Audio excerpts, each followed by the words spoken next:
আসসালামু আলাইকুম এভরিওয়ান। আজকে আমি তেমন কোনো রান্নাবান্না করব না, শুধু ভর্তা এবং ডাল রান্না করব। তো সেটাই শেয়ার করব। এখানে আমি আলু সিদ্ধ করতে দিয়েছি আর একটা ডিম দিয়েছি আলু ভর্তার জন্য, আর সাথে একটু ডিম ভর্তা করব, পাতলা ডাল রান্না করব। সেজন্য এখানে আমি মুসুরি ডালটা ধুয়ে নিচ্ছি।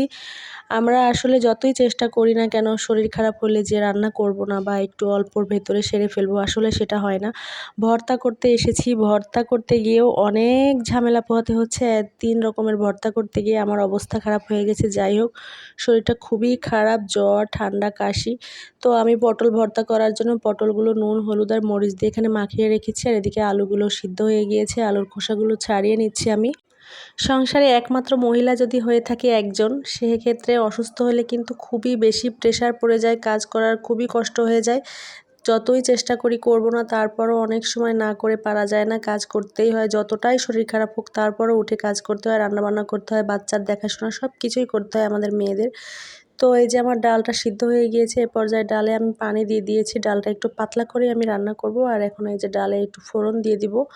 মা ফোন করেছিল। মা যখন আমার গলাটা শোনে যে ভারী হয়ে আছে, বলছে কি হয়েছে। আসলে মায়েরা এরকমই হয়, হঠাৎ করে শরীর খারাপের কথা শুনে মা এত মন খারাপ করতেছে। আর আমি যখন বেশি অসুস্থ হই, সবচেয়ে বেশি মায়ের কথা মনে পড়ে।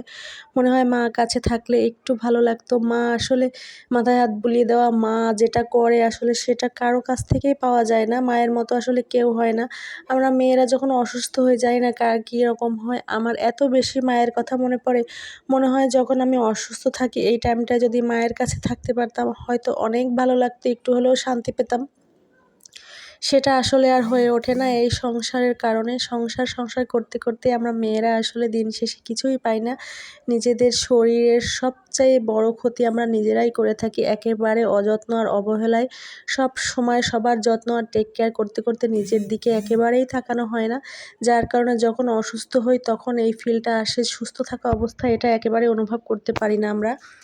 তো এই পর্যায়ে আমি সব ভর্তাগুলো করে নিব। প্রথমে আমি আলু ভর্তা করব, সেজন্য পেঁয়াজ আর শুকনা মরিচ, সরিষার তেল, লবণ দিয়ে মাখিয়ে নিচ্ছি ভালোভাবে। আলুগুলো দিয়ে এবার চটকে আলুটা ভর্তা করে নেব। আসলে এগুলো বলার কিছুই নেই, তারপরও ভিডিওটা কন্টিনিউ করার জন্যই জাস্ট এগুলো করা, আর কিছুই না। পেজের অবস্থা খুবই খারাপ, একটু উপরের দিকে উঠছে, গ্রো হচ্ছে, যার কারণে আমি ভিডিও দেওয়া অফ করতে পারতেছি না। যত কষ্টই হোক তারপরও ভিডিও দেওয়ার চেষ্টা করতেছি, যেহেতু রিচ একেবারে ডাউন হয়ে আছে, যেহেতু একটু ভালোর দিকে যাচ্ছে। আর এই পর্যায়ে যদি আমি আবার থেমে যাই, ভিডিও দেওয়া বন্ধ করে দিই, তাহলে দেখা গেল আরও রিচ ডাউন হয়ে যাবে।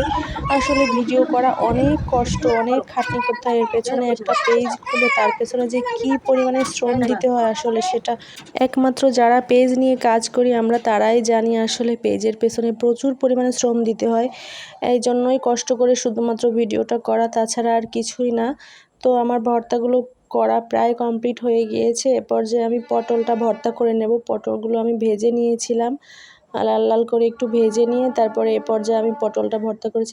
আমি ডিম ভর্তা আর পটল ভর্তা, প্রত্যেকটা ভর্তায় একটু করে আলু ব্যবহার করেছি। এটা করলে যেটা হয়, ভর্তাটা একটু আঠালো হয় আর খেতে বেশ ভালো লাগে।